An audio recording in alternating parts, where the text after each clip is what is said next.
Bonsoir à tous, ravi de vous retrouver pour cette nouvelle édition de Politique 360. Voici les titres.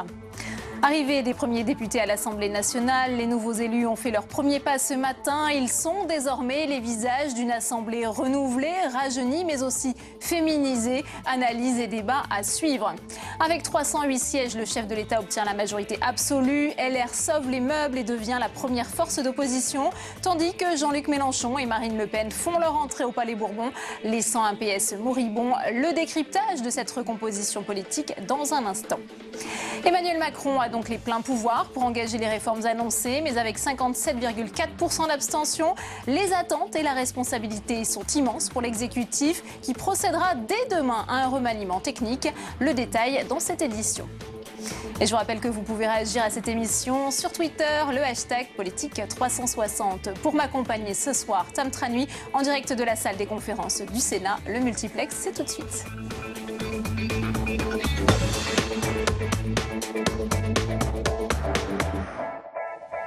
Mais avant de développer tous ces titres, un homme a foncé volontairement avec sa voiture sur un fourgon de gendarmerie stationné sur les Champs-Élysées. Le conducteur est décédé. Des bonbonnes de gaz, une kalachnikov et des armes de poing ont été trouvées dans son véhicule. Aucun blessé n'est à déplorer. La section antiterroriste du parquet de Paris a ouvert une enquête. Gérard Collomb, le ministre de l'Intérieur, s'est rendu sur place. Il parle d'une tentative d'attentat. Je vous propose d'écouter Pierre-Henri Brandet, porte-parole du ministère de l'Intérieur. L'Intérieur était également sur place. Gérard Collomb qui est aux côtés des gendarmes qui sont intervenus, qui ont été pris pour cible puisqu'il semble que ce soit une démarche volontaire de la part de l'individu. Ce sont ces gendarmes qui ont fait le périmètre de sécurité, qui ont bouclé les lieux et qui ont extrait du véhicule l'individu qui avait foncé sur le véhicule de tête. D'importants moyens de la préfecture de police ont convergé sur les lieux, les pompiers pour éteindre l'incendie, mais également des unités d'intervention. Et donc ces opérations de déminage sont actuellement en cours pour s'assurer qu'il n'y a plus aucun risque au niveau du véhicule. Mais de toute façon, l'avenue des Champs-Élysées et le quartier ont été bouclés. Ce n'est pas le tsunami annoncé, mais la vague en marche permet au chef de l'État d'obtenir une majorité absolue en siège à l'Assemblée nationale. Les LR seront la principale force d'opposition, tandis que la France insoumise réussit le pari de créer un groupe parlementaire. Le FN déjoue les pronostics et passe de 2 à 8 députés. Le visage de cette nouvelle Assemblée nationale avec Stéphane Amalian. Le premier chiffre à retenir est celui de l'abstention. Elle s'élève à 57,4% pour le second tour, un record depuis 1958. La République en marche remporte la majorité absolue avec 308 députés élus, 350 en ajoutant les sièges du MoDem. Le Parti socialiste, lui, est balayé. Les Républicains et l'UDI deviennent la première force d'opposition avec 137 sièges. La France insoumise de Jean-Luc Mélenchon peut, quant à elle, créer son propre groupe politique quand le FN remporte 8 sièges. Cette nouvelle assemblée est celle du renouvellement. 74% des élus n'ont jamais été députés. Et l'âge moyen tombe à 49 ans contre 54 en 2012. Une assemblée aussi plus féminine, 224 femmes siégeront au Palais Bourbon contre 155 en 2012. Parmi les élus, les cadres restent bien représentés. Ils seront 180 et 103 professions libérales. Les chefs d'entreprise, les enseignants et les agriculteurs sont en hausse quand le nombre de retraités diminue. Un ouvrier et un étudiant font aussi leur entrée dans la Chambre des députés. Mickaël Zamès nous a rejoint sur ce plateau. Bonsoir Mickaël. Bonsoir Delphine. On va voir avec vous les conséquences politiques de cette majorité absolue. Mais avant cela, on le disait, un remaniement est attendu, remaniement technique, mais le calendrier est bousculé par cette tentative d'attentat sur les Champs-Élysées. Bien sûr, parce que ce qui s'est passé cet après-midi sur les Champs-Élysées va certainement, même sûrement, bousculer l'agenda du couple exécutif Matignon-Élysée, Emmanuel Macron, évidemment Édouard Philippe pour le Premier ministre. La démission du gouvernement devait intervenir ce soir. Elle risque d'être certainement retardée de 24 heures, ce qui aura certainement des incidences, notamment pour l'examen de la loi mercredi sur la loi contre le terrorisme présentée par le ministre de l'Intérieur. Pour le ministre de l'Intérieur, rien ne devrait changer parce qu'il devrait être reconduit dans ses fonctions, tout comme les 6 ministres candidats qui étaient en lice hier pendant les élections législatives et qui devraient être pour la plupart ou tous reconduits dans leurs fonctions, mais forcément il y aura peut-être un léger décalage dans le temps, ce qui aura forcément donc des conséquences. Pas peu de surprises donc pour ce remaniement qu'on dit technique, Technique, ça veut dire quoi? Ça veut dire qu'il y aura à la marge peut-être quelques secrétaires d'État qui vont rentrer dans certains ministères. Peut-être qu'on va aussi changer l'appellation de certains ministères. Mais on va surtout tourner nos regards vers deux personnalités. François Bayrou d'un côté, Richard Ferrand de l'autre. Pourquoi? Parce qu'ils ont été pris un peu dans l'œil du cyclone de la presse et de la justice ces derniers temps. Donc on va vraiment regarder ce qui va se passer pour eux. Certains aimerait aujourd'hui envoyer Richard Ferrand du côté de l'Assemblée nationale, comme il se promettait un jour. Il voulait être président de l'Assemblée nationale avant, évidemment, de rétropédaler un petit peu ou de le faire rétropédaler. Certains le verraient bien aujourd'hui président du groupe de l'Assemblée nationale. Pas ou peu de chances peut-être de le voir sortir de l'exécutif. Ça voudrait dire que l'exécutif l'aurait lâché. Bref, en termes de communication et de symbole, tout cela paraît certainement à mettre de côté. Alors, d'après un ministre qui est un poste important aujourd'hui, il pourrait y avoir quelques mouvements, notamment, je vous le disais, sur l'intitulé, sur les secrétaires d'État qui pourraient rentrer. Notamment, on évoque celui de Bercy. Large ministère pour Bruno Le Maire, pour Gérald Darmanin, vous avez vu des hommes de droite. Mais il faut remplir ce qu'on appelle les trous dans la raquette, comme le dit le Premier ministre. Alors, on parle du commerce extérieur, de la formation professionnelle, des PME, du tourisme, donc ça ferait rentrer pas mal de monde. Il y a 3 objectifs aujourd'hui, pour conclure, pour l'Élysée et Matignon, c'est 1, remplir des trous de la raquette sans dépasser la promesse de campagne qui était 15 ministres et pas plus de 15 secrétaires d'État. On va voir si cette promesse peut être tenue. 2, c'est la tentation d'enfoncer le clou un petit peu plus sur la recomposition politique qui était annoncée, à savoir nommer des personnalités de droite. Et là aussi, il y a des noms qui sont évoqués. Thierry Solaire, Franck Riester ou même Jean-Baptiste Lemoyne qui avait rejoint l'un des premiers Emmanuel Macron. Et 3, sénateur. L'objectif de communication, qui n'est pas le moindre, mais qui pourrait paraître comme ça, passer inaperçu, mais qui est très important, c'est ne pas laisser tout seul un porte-parole, ministre en charge des relations avec le Parlement, seul, comme omniprésent dans les médias, comme ça peut l'être aujourd'hui. Ils se sentent peut-être un petit peu seuls. 7 ou 8 ministres vont être chargés de répandre en quelque sorte la bonne parole, ou en tout cas de reprendre la parole, histoire d'élargir un petit peu le cercle. Merci beaucoup, Mickaël, pour votre analyse. Et première réaction au micro de Tam Trani cet après-midi, c'est Bruno Bonnell. Vous savez, Mickaël, c'est le tombeur de l'ancienne ministre de l'Éducation nationale, Najat Vallaud-Belkacem, à Villeurbanne. Le candidat à La République En Marche a obtenu 60,3% des voix et il répond aux questions de Tam Trani. Bruno Bonnell, vous venez donc d'être élu dans la 6e circonscription du Rhône, où vous êtes le tombeur de Najat Vallaud-Belkacem. Qu'est-ce que vous comptez apporter à l'Assemblée nationale ?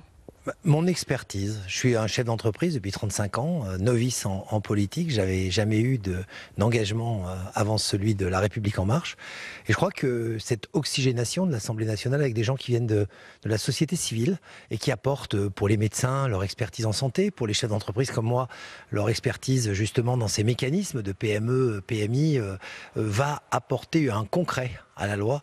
Et bien évidemment, il y a des codes qu'on respectera, qu'on apprendra, et on apportera en plus notre regard un peu frais, un peu nouveau, et en tout cas, c'est ce que je compte faire à l'Assemblée nationale. Alors, on va parler de votre expertise, mais déjà, est-ce que vous avez conscience d'être attendu au tournant comme député inexpérimenté? Est-ce que vous allez vous sentir à l'aise avec toute la mécanique parlementaire ? Je crois que la mécanique parlementaire, elle est architecturée autour des services aussi. On les oublie souvent, ces fonctionnaires qui aident, qui assistent, qui encadrent. Moi, j'ai toute ma famille qui est de la fonction publique et souvent décriée, mais en fait, leur efficacité est redoutable. Donc je pense que comme dans une entreprise, on est assisté d'expertise comptable, de commissaire aux comptes, d'expertise en logistique. Et bien là, on va avoir un encadrement, en tout cas, je l'attends. Nous, ce qu'on doit faire, c'est représenter nos territoires dans l'esprit du programme de la majorité présidentielle, et c'est ça qui est essentiel. Donc non, je ne suis pas du tout inquiet sur les codes, je pense qu'on les apprendra rapidement. Qu'est-ce que vous répondez aux attaques de ceux qui estiment que vous serez des députés godillots à la botte d'Emmanuel Macron ? Écoutez, moi je leur réponds que c'est pas parce qu'on n'a pas fait Sciences Po qu'on n'a pas de cerveau. Je crois qu'il y a une espèce d'élitisme politique qui est d'ailleurs inquiétant. Je m'aperçois que c'est le même vocabulaire à l'extrême droite et à l'extrême gauche, ce mot godillot, qui résonne d'ailleurs durement dans l'histoire de France et qui est très méprisante pour ces gens qui ont créé des emplois, sauvé des vies, construit des bâtiments, et que dire que nous n'avons pas la capacité de discuter. La grande chose qui fera la différence, c'est que nous nous sommes engagés derrière un programme présidentiel. C'est pas parce que le Parti socialiste a inventé la la fronde, que ça doit devenir le standard des mouvements politiques. Nous voulons être un mouvement politique cohérent, mais ça ne veut pas dire que c'est un mouvement politique qui est inintelligent. Alors vous le disiez, vous avez une expertise en matière d'entreprise. Vous avez été le PDG d'Atari, d'Infogrames. Aujourd'hui, vous travaillez beaucoup sur la robotique. Qu'est-ce qui, pour vous, est grippé dans l'économie française aujourd'hui ? Ce qui a été grippé pendant longtemps, c'est un déni de la réalité du monde, ce monde qui est transformé par le numérique, transformé par l'environnemental et bien évidemment mondial. Donc à force de vouloir essayer de rester dans notre précaré et de regarder une France du passé, on ne faisait que mettre des patchs sur des rustines, sur une bouée qui tenait à peine à flot. Là, en affrontant cette réalité du monde et en se mettant ensemble, on peut dynamiser véritablement notre économie et par là même l'image de la France, sans pour autant ne pas protéger ceux qui en ont besoin et ne pas qualifier les gens qui en ont besoin. Vous avez bien connu Emmanuel Macron comme ministre de l'économie. Vous avez déjà collaboré avec lui à cette époque. Est-ce que c'est là qu'il vous a séduit et convaincu ? Clairement, quand on a eu l'occasion de travailler ensemble sur le plan robotique national, plan d'ailleurs qui porte ses fruits aujourd'hui, il n'y avait que 3 écoles à l'époque qui faisaient de la robotique, il y en a plus de 100 aujourd'hui, il y a 60 laboratoires de recherche. J'ai vu quand même qu'il avait cette vision de la France du 21e siècle et quand il a décidé de s'engager en politique, je n'ai même pas hésité une seconde et je l'ai rejoint parmi les premiers. Ça va faire littéralement 1 an que je suis en marche et je regarde ce qu'on a fait pendant 1 an et c'est juste incroyable. Une toute dernière question. Vous êtes proche d'Emmanuel Macron, vous êtes aussi proche de Gérard Collomb. On vous a accusé d'être l'envoyé de Lyon à Villeurbanne. Est-ce que vous lui devez votre victoire ? Vous savez, je crois que ces clochemerles locaux n'intéressent vraiment pas par rapport aux enjeux les Français. J'ai choisi personnellement de m'engager. Quand on me connaît un petit peu, on sait que même si on est à Lyon, je ne suis le guignol, comme on le dit, de personne. Je voulais simplement apporter à l'Assemblée la voix de Villeurbanne dans la majorité présidentielle. Merci beaucoup Bruno Bonnell d'avoir répondu à nos questions. Merci beaucoup Tam. On continue l'analyse de ce scrutin législatif avec cette situation en Essonne où la soirée a été particulièrement tendue dans la circonscription de Manuel Valls. L'ancien Premier ministre a annoncé avoir gagné avec 139 voix d'avance, ce que conteste Farida Amrani, candidate de la France Insoumise, Samia Dechir. Sûr de lui, c'est en vainqueur que Manuel Valls est arrivé ce matin à l'Assemblée nationale. Son adversaire conteste les résultats, mais ils ont été officiellement proclamés avec 139 voix d'avance pour l'ancien Premier ministre, qui est donc élu député de l'Essonne. Je viens ici, et c'est tout à fait normal. Pourquoi vouliez que je vienne demain, après-demain ou dans une semaine? Au nom de quoi? Parce que c'est moi, parce que c'est mon élection. J'ai été élu hier, et il n'y a pas de matière en plus à contestation. Donc respecter l'état de droit et respecter le code électoral. Ce matin, à la première heure, Farida Amrani s'est rendue à la préfecture pour demander à recompter les bulletins. Mais les fameux bulletins ont été détruits, d'après la candidate jointe par téléphone. Ils ont bien été recomptés hier soir à la mairie d'Évry, mais la France Insoumise dit avoir été exclue de l'opération. Les litiges portent notamment sur des irrégularités dénoncées dans 4 bureaux de vote où Manuel Valls est arrivé en tête. Dans les bureaux où on n'avait pas d'assesseurs, parce qu'on n'avait pas assez de militants, en tout cas sur ces bureaux-là, comme par hasard, sur ces bureaux-là, il y a une marge énorme. La France Insoumise va déposer un recours devant le Conseil constitutionnel. Une fois saisis, les sages pourraient mettre plusieurs mois à valider ou non le résultat de la première circonscription de l'Essonne. Et autre réaction à ce scrutin, celle de Laurence Rossignol, ancienne ministre, redevenue sénatrice socialiste de l'Oise. Elle est à vos côtés, Tam. Oui, Laurence Rossignol, d'abord, votre réaction à l'élection d'extrême justesse de Manuel Valls, la contestation qui est donc portée par la candidate de la France Insoumise et le climat d'extrême tension qu'il y a autour de l'ancien Premier ministre. D'abord, Manuel Valls est élu.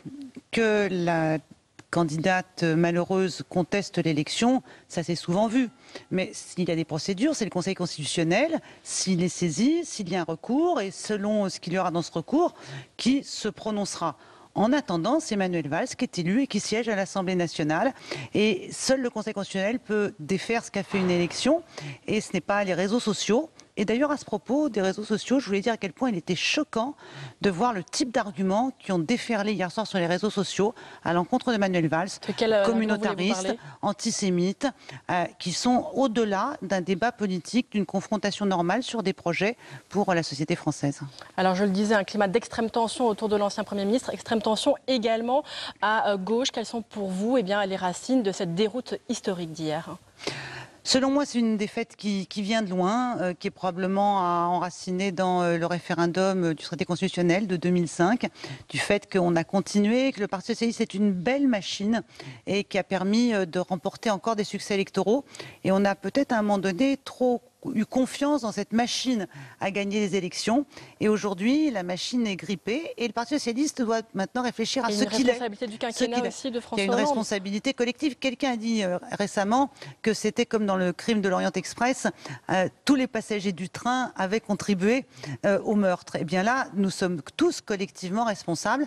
Bien entendu, le quinquennat a été très douloureux pour les électeurs de gauche et en particulier la manière dont nous avons systématiquement étalé les divisions, les divergences devant les Français, notre incapacité à réguler entre nous ce qui pouvait nous différencier, nous opposer, a pu peser lourd. Et les Français se sont demandé, mais ces gens qui n'arrivent pas à se mettre d'accord entre eux, qui n'arrivent pas à s'autoréguler, est-ce qu'ils peuvent autoréguler la société française? Et de ce point de vue-là, on a effectivement une lourde responsabilité de par les divisions. En fait, vous savez, pendant le quinquennat, il n'était pas utile à nos adversaires politiques de nous critiquer. Les socialistes s'en chargeaient eux-mêmes de dire du mal de ce gouvernement. Alors justement, eh bien, Jean-Christophe Cambadélis a démissionné de la direction du Parti socialiste. Vous avez plaidé en faveur d'une direction transitoire avec des personnes sages. Qui sont ces personnalités pour vous? Personnes sages, ce sont des gens qui ne sont pas candidats à l'élection présidentielle, qui ne le seront pas, qui n'ont pas vocation à construire un courant, une écurie dans le Parti socialiste pour eux-mêmes en tirer une désignation ou un avantage. Il y a des noms? Voilà, les noms. Des noms, il y en a de nombreux. Il suffit qu'on se mette autour d'une table et je ne jouerai pas à ce petit jeu des noms parce que je ne veux disqualifier personne dans cet exercice-là, mais je pense que nous avons besoin de dissocier ambition, échéance électorale et refondation de la gauche aujourd'hui avec le Parti socialiste. Il n'y aura pas pour la gauche de perspective et d'avenir si elle n'est pas capable de s'organiser dans sa diversité. La gauche a toujours été diverse, il faut que cette diversité, elle existe. Nous représentons la gauche du gouvernement, une gauche réformiste, humaniste, féministe, écologiste et populaire. Cette gauche-là, elle doit aujourd'hui retrouver ses marques. Un mot sur les conséquences qu'il va y avoir pour le Sénat, certainement la création d'un groupe de La République En Marche. Si je comprends bien, vous n'en seriez pas a priori? Non, je ne crois pas, personne ne me l'a proposé, mais non. François Patria a envoyé une lettre ouverte aujourd'hui à pas mal de parlementaires, de gauche comme de droite. Écoutez, je suis revenue au Sénat aujourd'hui, il ne me l'a pas proposé. Et par ailleurs, moi, je suis attachée aujourd'hui à ce que nous construisions une gauche qui est à la fois positive dans son rapport avec le gouvernement et en même temps extrêmement vigilante sur ce qui sont les principes et les valeurs de la gauche. Je suis, comme beaucoup de Français, pour que le gouvernement d'Emmanuel Macron réussisse au mieux pour la France, mais cette réussite, elle ne peut pas se faire dans le déni des orientations et des valeurs de la gauche.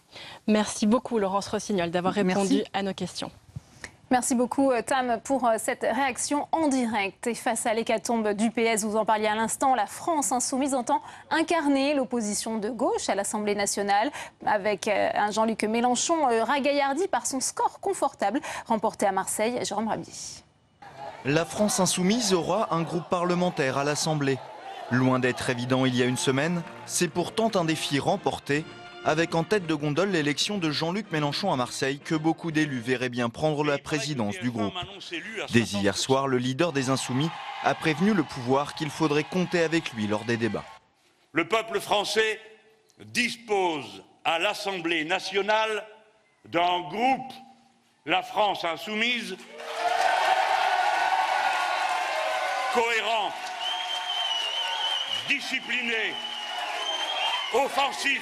Et j'informe le nouveau pouvoir que pas un mètre du terrain du droit social ne lui sera cédé sans lutte. Mais combien seront-ils dans ce groupe? Entre 15 et 30 députés? Car pas sûr que les 11 élus communistes intègrent le même groupe parlementaire. Le secrétaire du PCF, Pierre Laurent, s'est réjoui dans un communiqué d'être le seul groupe existant à l'Assemblée nationale à progresser. Mais s'ils veulent de nouveau créer un groupe, ils devront trouver 4 députés ultramarins ou démarcher des élus insoumis pour atteindre la barre fatidique de 15 élus. Malgré des divergences ayant conduit à des listes séparées à ces élections législatives, l'heure est à la main tendue dans l'équipe de Mélenchon. Je souhaite avoir des relations politiques avec tous ceux qui sont d'accord avec ce que nous voulons faire. C'est ça qui est important, c'est de la clarté. Ce groupe est un groupe d'opposition, notamment j'ai évoqué le Code du travail, je ne vais pas y revenir.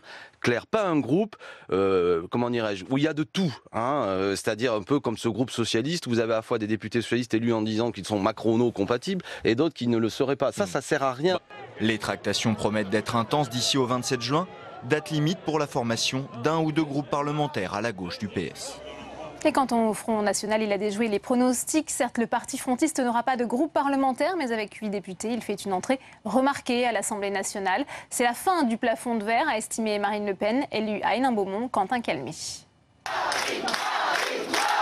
Ils seront donc 8 finalement. 8 élus FN à siéger dans l'hémicycle, avec une nouvelle place forte pour le Front National, l'ancien bassin minier du nord de la France. Dans le Pas-de-Calais sont élus Marine Le Pen, Ludovic Pajot, 23 ans et nouveau Benjamin de l'Assemblée nationale, ainsi que José Évrard et Bruno Bilde, un très proche de la présidente du Front National.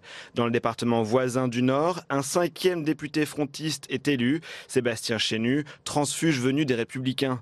En parallèle de cette enclave du Nord-Pas-de-Calais, le FN gagne 3 parlementaires dans le sud de la France. Gilbert Collard est réélu dans le Gard. Louis Alliot remporte un siège dans les Pyrénées-Orientales, quand Emmanuel Ménard, apparenté FN, est élu dans l'Hérault. 8 parlementaires, c'est insuffisant pour constituer un groupe à l'Assemblée nationale. En conférence de presse ce matin, Marine Le Pen a préféré se laisser du temps afin de parvenir à des alliances au sein de l'hémicycle. Je ne perds pas du tout de vue cet objectif de pouvoir, au cours des prochains mois, constituer un groupe au sein de l'Assemblée nationale qui puisse être un groupe sur lequel nous nous entendions, peut-être sur 2-3 lignes principales, tout en conservant chacun, bien entendu, notre indépendance. Autre épine dans le pied de la présidente du FN, les débats en interne sur la ligne politique du parti. Hier, c'est Gilbert Collard qui a attaqué le premier. Le Front National en a pris un sacré coup dans la tête et qu'il va falloir maintenant réfléchir très sérieusement au fonctionnement du mouvement et à la manière dont on doit s'organiser. Dans sa ligne de mire, Florian Philippot et son discours sur la sortie de l'euro. Un débat sur la ligne du parti qui aura lieu dès demain en bureau politique avec comme point culminant le congrès de la refondation du parti prévu pour début 2018. Quelles leçons tirer de ce scrutin et de ce renouvellement inédit? Quelles conséquences politiques de cette recomposition du paysage? On en parle tout de suite dans notre premier débat.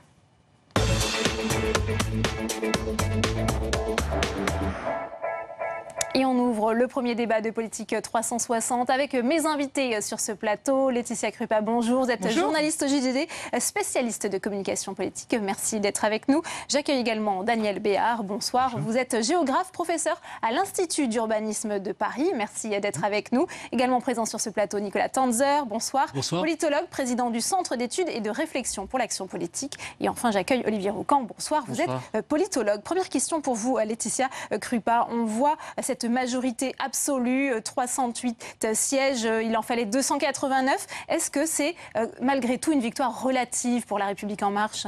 On a tellement fantasmé, j'ai envie de vous dire, on a tellement caricaturé aussi cette victoire qui devait être écrasante, que finalement dans les commentaires, et uniquement dans les commentaires journalistiques, j'insiste bien sur cette précision, on a été déçus hier soir. Finalement, les vainqueurs étaient transformés en relatifs vainqueurs, voire limite perdant, c'est-à-dire que les vrais vainqueurs étaient les Marine Le Pen, les Jean-Luc Mélenchon, les Insoumis, les Républicains finalement, puisque on avait auguré une défaite vraiment cuisante pour les Républicains. Ils réussissent malgré tout à sauver les meubles, les Républicains. Et du coup, effectivement, on a l'impression que cette majorité est relative. Non, cette majorité, si on regarde les chiffres, est absolue. C'est uniquement les commentaires journalistiques dont il faut un peu se méfier parfois, parce qu'après, normalement, vient la déception. Mais non, dans les faits, c'est une majorité. Et à la limite, pour Emmanuel Macron et pour son gouvernement, c'est peut-être même plus simple, je vais vous dire, de gouverner en disant, oui, écoutez, à l'Assemblée, il y a quand même un équilibre. Voilà, ce sera peut-être plus simple. Et il y aura une opposition. Olivier Roucan,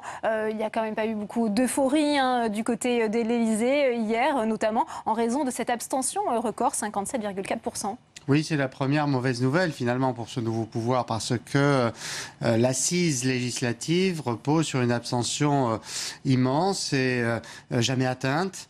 Et donc la dynamique présidentielle est de courte portée. Ces législatives dont on dit qu'elles sont siphonnées, absorbées par la présidentielle. On voit que le parti La République En Marche ne parvient pas à enrôler notamment une participation des plus jeunes ou une participation des sans préférence partisane, alors qu'un nouveau parti, ça devrait attirer finalement ceux qui étaient jusqu'ici éloignés des partis traditionnels. Ceci étant dit, comme vous l'avez précisé, c'est une victoire, elle est nette, c'est une majorité, je dirais même absolue, assez puissante, assez conséquente. Et l'avantage pour l'équipe au pouvoir, c'est que les oppositions sont émiettées, c'est version puzzle. Donc cette assise, ce centre très large, a les moyens d'offrir une majorité stable, forte au gouvernement, à ses projets. Nicolas Tanzer, est-ce qu'il y a malgré tout une sorte d'avertissement adressé à l'encontre d'Emmanuel Macron? On voit qu'il n'a pas su mobiliser au-delà de son propre électorat. Oui, mais enfin, la mobilisation est quand même considérable. Encore une fois, ça a été rappelé. Pensez que ce mouvement, il y a un an ou à peine plus d'un an, n'existait pas. Et aujourd'hui, on a le président de la République, une majorité absolue à l'Assemblée nationale. Donc c'est quelque chose... Il y a quand même énormément d'électeurs, enfin la grande majorité par définition, qui a décidé de se porter vers ce mouvement. Maintenant, ce qui est vrai, et je crois qu'Emmanuel Macron en a conscience depuis le début, beaucoup reste à faire. Il y a des attentes considérables qui existent au sein de notre pays, il y a des attentes aussi énormes qui existent à l'étranger, et il sait très bien qu'il ne va pas falloir les décevoir. Rappelez-vous, le soir du 7 mai, ce qu'il a dit au Louvre, il a dit « Maintenant, mon objectif fondamental, c'est de faire que dans 5 ans, il n'y ait plus de raison pour les Français de choisir pour l'un ou l'autre des extrêmes. » Et je crois que c'est ça l'enjeu. On pourrait rajouter, évidemment, reconquérir cette France qui était abstentionniste, cette France qui finalement doute encore. Mais quand même, à partir du moment où elle ne s'est pas déplacée, on ne peut pas faire parler les abstentionnistes. C'est aussi que cette France-là n'a pas voulu voter contre Emmanuel Macron. Sinon, elle se serait déplacée, elle se serait mobilisée pour voter pour le PS, LR, les Insoumis, le Front National, etc. Et elle ne l'a pas fait. Vous êtes d'accord avec cette analyse de Daniel Béard sur notamment le profil de ces abstentionnistes? Oui, il me semble que le profil des abstentionnistes est assez hétérogène. En tout cas, si on regarde à la fois sociologiquement, géographiquement, l'abstention, elle couvre à peu près toute la France de manière à peu près homogène. Et on sait bien, enfin, les différentes enquêtes qui ont été faites par les instituts, etc., montrent que elle correspond. Enfin, il y a eu autant d'abstentionnistes dans les votes Macron que dans d'autres votes. Donc, enfin, autant. Oui. En tout cas, voilà. Au second tour. Au premier tour, c'était voilà, probablement beaucoup plus tranché, puisqu'il y avait plus d'insoumis et de gens du Front National. Également, hein. D'après Ipsos notamment, on voit bien qu'il y a un surcroît d'abstention chez les Insoumis et au Front National. Mais c'est vrai que vous en parliez tout à l'heure, effectivement, à l'Élysée, il y a un mot d'ordre qui a été donné, c'est profil bas. Et on l'a vu hier, il y avait un élément de langage dans la bouche du Premier ministre et du porte-parole du gouvernement, Castaner, qui disait « cette victoire nous oblige ». Voilà, il y a cette volonté d'apparaître humble, sobre et de prendre en compte cette abstention et d'envoyer aux Français un message de sérieux. Voilà, on ne crie pas victoire. Nous avons certes la majorité absolue et les coudées franches, hein. Honnêtement, c'est ce qui se dit dans les coulisses de l'Élysée. Mais face aux Français, il faut rester dans la réserve. Voilà, ça c'est le mot d'ordre d'Emmanuel Macron. Avec un élément de plus, si je puis ajouter, c'est que aussi nous sommes dans des moments dramatiques. Bien sûr, il y a les enjeux majeurs du chômage, de la grande pauvreté, mais il y a aussi la question du terrorisme. On l'a vu dans cette première séquence présidentielle, l'ensemble des défis internationaux avec l'Amérique de Trump, les menaces russes, etc. Et je crois que il y a une forte conscience de la dramatisation et pavoiser, commencer à boire du champagne, à faire la fête, alors que quand même la situation est si inquiétante, je pense que ce ne sera pas correct et responsable. C'est vrai que c'était rappelé encore hier soir par le ministre de l'Intérieur, Gérard Collomb. Ce n'est pas un blanc-seing, hein, on nous attend au tournant, dit-il. Est-ce que malgré tout, ça a été rappelé, il aura les coups des franches pour mener à bien ces réformes délicates, hein, le couple exécutif? C'est habile sur le plan de la communication. Oui. La réalité est que avec une telle majorité, des députés peu chevronnés, l'exécutif et la puissance notamment des technos des cabinets pour préparer les textes trouvera peu de résistance dans un premier temps. Parce que les députés devront apprendre le travail. Alors il y a les administrateurs de l'Assemblée qui sont éminents pour la rédaction des amendements qui évidemment vont épauler les parlementaires, mais se posent quand même des questions dans un premier temps sur la capacité de ces députés à s'approprier très vite. Ça va prendre à mon avis un peu de temps et ensuite le Parlement, enfin l'Assemblée nationale tournera davantage à plein régime. Puis il y a un second point, c'est le contrôle du travail du gouvernement et là encore, avec un tel émiettement des oppositions, ne serait-ce que la saisine du Conseil constitutionnel, 60 députés ou 60 sénateurs, ça va être difficile à part pour les Républicains. Ouais. Daniel Béard, on le disait, cette Assemblée nationale, elle est renouvelée à 75%. Est-ce qu'elle est représentative de la France aujourd'hui? Ça a été dit, hein, il y a le mouvement classique, je dirais, de sélection relativement élitiste. Mais il y a à la fois ça et en même temps, il y a évidemment une diversité beaucoup plus grande, rajeunissement, féminisation, etc. L'arrivée quand même de... Il faut le préciser, 223 femmes contre 155. Alléluia, on a envie de dire. Non mais c'est vrai, ça c'est un vrai changement, ça va être un vrai changement dans l'Assemblée. Oui. Non, mais moi ce qui me frappe, je suis géographe, donc je regarde de ce point de vue-là, c'est que quand même, il me semble que la carte électorale telle qu'elle est à la une du Monde ce soir, par exemple, elle révèle deux choses. C'est un peu le vieux et le neuf, quoi. C'est-à-dire que le mouvement un peu de réaction qui a été produit là dimanche fait qu'on retrouve quand même les bastions géographiques de la droite et de la gauche, hein, le neuf, quoi. Je veux dire, la droite, l'Alsace, le sud du Massif central, la gauche, le sud-ouest, etc. Et puis qu'au-delà de ça, le neuf, c'est cette carte, évidemment, des 300 et quelques députés qui couvrent de manière assez homogène la France. Et moi, j'aurais envie de dire que c'est finalement la traduction, je dirais, de la reconnaissance, je dirais, de la moyennisation de la société française. C'est-à-dire qu'on a quand même beaucoup, pendant toute la séquence électorale, mis en avant les inégalités, le sentiment d'inégalité, les disparités, etc. On oublie, je dirais, ce qu'avait dit Giscard d'Estaing il y a 40 ans maintenant et qui reste vrai, c'est-à-dire la tendance très massive à la moyennisation de la société et finalement on a un vote des classes moyennes qui est démasqué par le clivage droite-gauche et qui apparaît là dans sa consistance à la fois sociologique et géographique. Ouais. Nicolas Nzanzer, est-ce qu'il n'y a pas néanmoins un risque que cette France populaire qui ne s'est pas rendue aux urnes hier ne se retrouve pas non plus dans ces élus issus de l'élite? Je pense que la légitimité, qui est une croyance, comme la définissait Weber, la légitimité de l'Assemblée ne vient pas de sa représentation exacte. On n'a pas besoin que l'Assemblée soit une sorte de photographie parfaite de la société, puisque ça, ce serait une sorte de course infinie, je crois. On a besoin d'avoir une Assemblée qui travaille, qui prend des mesures, qui vote des lois qui sont des bonnes lois, qui contribuent à contrôler l'action du gouvernement. Et bien sûr, on a besoin d'un gouvernement aussi qui soit profondément efficace, qui soit juste, bien sûr, irréprochable, mais qui soit aussi efficace. Et je crois que ce que l'on appréciera ou non, ce seront finalement les résultats en termes de lutte contre le chômage, de lutte contre la sécurité, de lutte contre la pauvreté. Et c'est ça qui permettra de juger. Et après tout, que l'Assemblée soit cette photographie, je pense que finalement, ça ne jouera pas, si j'ose dire, à la fin de la mandature. Olivier Rocan. Non, juste pour compléter le propos, il y a quand même, depuis des années, assez longtemps maintenant, dans les facteurs qui nourrissent la défiance politique, et puis le rejet finalement, on en est arrivé là, il y a ce constat et cette contestation de la part d'un certain nombre d'enquêtés, de Français, justement du fait que l'Assemblée, les représentants ne sont pas à l'image de la société. Ça compte quand même dans le rejet. Et là, on est sur un décalage qui, sur certains points, se renforce. Alors, pas sur le plan anthropologique, quoique, finalement, d'ailleurs, c'est assez paradoxal. On voit un électorat très âgé, celui qui a voté, qui a mis en place l'Assemblée la plus jeune de la Ve République.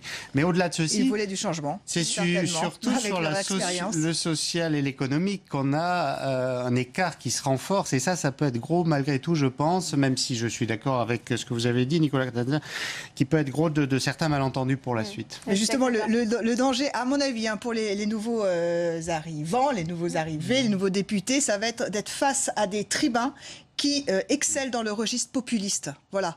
Donc, se rapprocher du peuple et paraître proche du peuple, comprendre toutes les aspirations du peuple, ça va être, à mon avis, dans les premières semaines, dans les déclarations, il faut suivre ce registre-là parce qu'on va être dans ce champ lexical-là. Et face à eux, il y a du Mélenchon, du Collard, de Marine Le Pen et François Ruffin, des personnalités effectivement, dont les prises de parole seront très attendues. On va continuer d'analyser les conséquences politiques. On va s'intéresser à la droite, puisque les députés LR réussissent à préserver 135 sièges avec l'UDI et les divers droites. Un score moins mauvais qu'annoncé, même si c'est le plus mauvais score de son histoire pour la droite et que le débat sur la ligne politique n'est toujours pas tranché. Flora Sauvage. La semaine s'annonce particulièrement tendue chez les Républicains. Un bureau politique est prévu mercredi et dès hier soir, les appels à repenser la ligne du parti se multiplient. Il faut maintenant tirer les leçons de l'échec et très rapidement clarifier notre ligne politique et redéfinir nos valeurs fondamentales. Après 2 défaites successives, c'est une droite divisée qui va être au cœur de l'opposition à l'Assemblée nationale. Avec 113 députés LR, elle enregistre son plus mauvais score aux élections législatives depuis le début de la Ve République. Déjà, de nouvelles failles apparaissent entre les partisans d'une attitude conciliante avec Emmanuel Macron et les autres. Est-ce que la droite républicaine est décidée à abandonner définitivement ses électeurs qui ont voté Macron en marche ? Que faire de la deuxième droite ? Mais selon le secrétaire général des Républicains, il n'y aura pas d'explosion du parti. Nous avons un problème de leadership, nous avons un problème également un besoin de rénovation profond et je proposerai au bureau politique dès après-demain un calendrier, une méthode de travail. Nous avons besoin de tout remettre en cause, les échecs successifs que nous avons connus, l'éloignement qui est le nôtre par rapport aux Français mérite que l'on aille un petit peu plus loin pour essayer de comprendre et d'apporter une réponse. Dès demain, les députés LR vont devoir choisir dans quel groupe ils siégeront dans l'hémicycle. Dans l'attente d'une éventuelle scission du groupe, cela aura valeur de test pour connaître la ligne politique des députés LR au Palais Bourbon et distinguer ceux qui apporteront leur confiance à Emmanuel Macron. Nicolas Tenzer, sur le papier, d'un point de vue strictement du chiffre, les LR, c'est la principale opposition. Mais on voit bien, en raison des problèmes de division sur la ligne politique, de leadership, il se pourrait qu'ils se fassent prendre cette place, on l'évoquait, par Marine Le Pen ou Jean-Luc Mélenchon. Oui, sauf qu'ils n'ont pas exactement le même nombre d'élus. Mais encore une fois, je pense que la réalité, c'est cette division qui est profonde, qui est apparue déjà à travers la primaire de la droite et du centre. Il n'y a beaucoup moins finalement en commun entre l'aile droite et l'aile gauche, si je puis dire, disons la zone Macron compatible en quelque sorte des Républicains, qu'entre le centre droit et le centre gauche. Et on retrouve d'ailleurs exactement cette même incompatibilité, je crois, très forte entre la gauche et la droite du Parti socialiste. Donc quoi de commun, encore une fois ? Et il faut bien qu'un jour la clarification arrive. Et là, elle va arriver évidemment avec le gouvernement. Déjà, il y a un certain nombre d'élus de droite qui ont franchi le pas, donc quand même le Premier ministre. On va sans doute en voir d'autres à venir. Et je crois qu'il ne serait pas du tout exclu. En tout cas, je pense que ce serait une clarification si finalement ce groupe, les Républicains, se scindait en deux, tout simplement. Je crois que c'est ça l'avenir, en quelque sorte. La droite sort laminée de la séquence des primaires et de la campagne présidentielle. Enfin, souvenez-vous, la victoire était acquise. La droite, là, elle est en lambeaux. Il faut tout reconstruire. C'est le niveau 0 pour la droite. Tout ça grâce au maintien forcené, certainement, de François Fillon. Donc là, la droite, il faut vraiment resserrer les rangs, retrouver une ligne directrice, retrouver une solidarité et effectivement un avenir commun. Pour l'instant, c'est très, très délicat pour eux. Ouais, la scission est inéluctable au sein des Républicains, Olivier Roucan, selon vous ? Disons que si elle ne se produit pas là, ce sera... Enfin oui, c'est le moment de clarification, sans doute. Il faut se rappeler quand même... Il y aura le vote de la confiance au gouvernement, le 4 juillet. La confiance, on va voir d'ailleurs s'il y a la possibilité d'un groupe éventuellement... Mais le problème de la droite comme de la gauche de gouvernement, ça a été l'après 2002, le manque de réflexion sur ce qui s'y était passé, de réorganisation sur la clarification des idées et aussi sur le management d'un parti politique. C'est-à-dire les méthodes n'ont pas été renouvelées et on voit bien que dans ce qui a promu La République En Marche, Emmanuel Macron, il y a vraiment le thème du renouvellement de la façon de faire de la politique et c'est pas simplement voir de nouvelles têtes.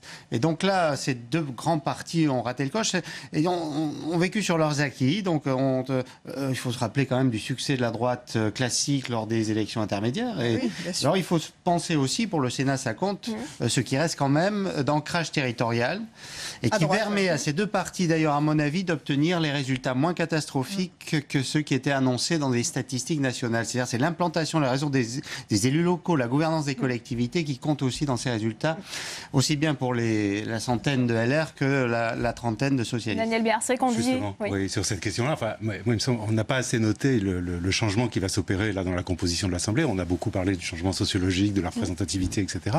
Mais le rapport au territoire qui va changer. C'est-à-dire que, parce qu'il est redoublé, c'est-à-dire évidemment il y a la loi sur le cumul des mandats dont on attendait des résultats, mais là l'effet de basculement, enfin, d'une nouvelle génération va redoubler cette transformation. Et ça veut dire quoi? Ça veut dire que c'est la fin de ce qui a constitué, il me semble, le cœur du système parlementaire depuis la décentralisation. C'est qu'en fait c'était un système, je dirais, de féodal, c'est-à-dire de représentation des exécutifs, des petits exécutifs, des communautés, des collectivités territoriales. On va avoir, enfin, on peut espérer, je dirais, une forme de renationalisation, si je puis dire, de l'Assemblée nationale, avec des conséquences qui sont extrêmement ouvertes, quoi. Hein. C'est-à-dire, il peut se passer des choses dans la conception des lois, enfin, dans la conception, notamment, alors évidemment, c'est mon champ d'observation, mais des questions, justement, de la gestion des questions territoriales. Est-ce que on va aller, par exemple, vers encore des débats à l'infini sur le monopoly institutionnel, ou est-ce qu'on va saisir la question territoriale complètement sur un autre mode qui est plus en phase avec la pratique de la société, c'est-à-dire une société qui est plus mobile, qui est moins attachée au territoire, etc. C'est des questions comme ça qui vont se poser dans la modernisation de l'action publique. On dit aussi que du coup ce sont les régions qui pourraient représenter le contre-pouvoir à cette Assemblée nationale. Mais ça c'est quelque chose qui est assez traditionnel. Très souvent on voit avec les élections, alors qu'ils ne sont pas des élections à mi-parcours au sens américain, mais enfin les élections intermédiaires, où effectivement les collectivités, les grandes villes, les régions, les départements, effectivement, sont le contrepoids. Ça, encore une fois, on ne peut pas faire de prévision aujourd'hui. Tout va dépendre de ce qui se passe dans la pratique du gouvernement dans les 2 ans. Mais peut-être sur la question de la rénovation, je crois que c'est un sujet important. On a effectivement tous ces nouveaux élus. Je pense que ces élus qui quand même sont des personnes intelligentes, qui ont quand même montré pour la plupart leur talent dans la gestion des entreprises, dans leur profession, etc. Ils vont se dire finalement, est-ce que la méthode de fonctionnement traditionnelle de l'Assemblée nationale, ça peut être aussi la même question pour le Sénat d'ailleurs lors de son renouvellement, est-ce que c'est véritablement efficace? Est-ce que le spectacle aussi de ces hémicycles vides, ce spectacle de ces joutes oratoires, le spectacle de ces provocations, de ces amendements à n'en plus finir qui finalement désorganisent le travail parlementaire? C'est la promesse que ça soit terminé, que ça se passe plus comme ça, ou est-ce que la machine parlementaire va reprendre le dessus sur ce voilà, non, mais je pense qu'on a des gens qui sont quand même des innovateurs. Et je crois que pour des chefs d'entreprise, on a vu d'ailleurs sur votre antenne, Bruno Bonnel par exemple, ou le mathématicien Cédric Villani, etc. Pour ces gens-là, si c'est pour rentrer dans une sorte de routine, je crois que ça deviendrait inacceptable. Et je pense que cette capacité d'innovation, je crois qu'elle est fondamentale dans le fonctionnement du Parlement. Il y aura peut-être des choses à revoir, en tout cas on peut l'espérer. Laetitia Crupas, sur ce point, difficile à un véritable renouvellement des pratiques parlementaires selon vous? Ça c'est... J'adorerais le savoir, mais difficile quand même, à mon avis, de casser la bête, le mastodonte administratif uniquement par la fraîcheur des nouveaux visages et des nouveaux profils et des destins politiques. Ça semble un tout petit peu compliqué. Après, dans le fonctionnement effectivement quotidien, médiatique, il va certainement y avoir des changements. Et puis on les attend, puisque ce sont effectivement de nouveaux visages, donc de nouvelles promesses. Juste pour la droite, à mon avis, il faut vraiment qu'ils sachent écrire un nouveau chapitre dans ce récit national, très cher à Emmanuel Macron. Vous savez, il veut écrire un récit national. La droite, pour l'instant, vraiment, elle est à l'épilogue d'une histoire, en tout cas l'histoire d'avant. Là, aujourd'hui, il faut que tous se mettent à écrire un nouveau chapitre. Alors, on vient de voir les conséquences à droite. On va s'intéresser à présent au Parti socialiste, puisque les effectifs ont littéralement fondu, passant de 284 à 44 députés avec ses alliés. La clarification de la ligne politique, là aussi, est attendue, tandis que la bataille pour le leadership du parti a commencé. Sandra Cerquera. Du jamais vu pour le PS, qui ne compte plus que 29 députés. C'est 10 fois moins qu'en 2012. Symbole de cette déroute, les anciens ministres de François Hollande sèchement battus. Najat Vallaud-Belkacem, Jean-Jacques Urvoas, Marisol Touraine et Myriam El Khomri, toutes deux n'avaient pas de candidat, La République en marche en face. Seuls 2 frondeurs sauvent leur siège, Laurence Dumont et le hamoniste Régis Juanico. Un fiasco pour le PS, reconnu sans détour par Jean-Christophe Cambadélis qui décide de passer la main. La gauche doit tout changer, la forme comme le fond, ses idées comme ses organisations. La gauche doit ouvrir un nouveau cycle. Les socialistes auront un groupe, mais les rares élus font figure de rescapés. Stéphane Le Foll, sans candidat à La République En Marche face à lui, sauve son siège. Luc Carvounas également, Delphine Batho et Olivier Faure, l'ancien président du groupe socialiste à l'Assemblée, sont également réélus. C'est bien la fin du PS sous sa forme actuelle. Une direction collégiale devrait bientôt être adoptée. Le nouveau Parti socialiste aura d'abord besoin de collectif, de goût du travail ensemble, pas d'hommes ou de femmes providentielles. Voilà. Si on veut être crédible dans un processus de reconstruction, il faut commencer par ça. Mais déjà la bataille du leadership commence. Olivier Faure, Benoît Hamon, Mathias Fekl, Najat Vallaud-Belkacem, les prétendants s'annoncent nombreux pour prendre la tête d'un parti plus que jamais rétréci et toujours aussi divisé. Un bureau national demain et un conseil national samedi se réuniront pour tenter de clarifier la ligne du parti. Être ou non dans l'opposition, voter ou non la confiance au gouvernement Macron. Olivier Roucan, avant de faire un commentaire sur la situation du Parti socialiste, cette information, selon nos confrères de BFM et d'Europe 1, eh bien Emmanuel Macron aurait demandé, on en parlait, à Richard Ferrand de démissionner pour prendre la tête de ce groupe La République En Marche à l'Assemblée nationale. Richard Ferrand qui aurait toujours, selon nos confrères, accepté de démissionner de son poste de ministre de la Cohésion des Territoires. C'est vrai qu'on s'attendait à un remaniement technique. L'ampleur sera peut-être plus importante, Olivier Roucan.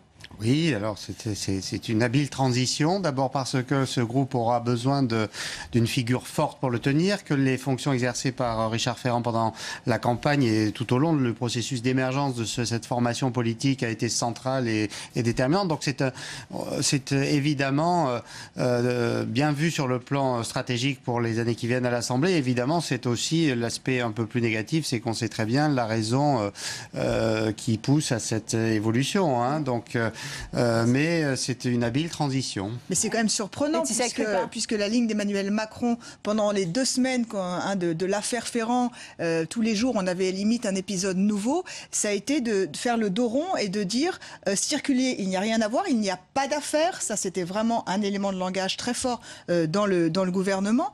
Et donc Richard Ferrand n'est pas en cause, donc on le maintient.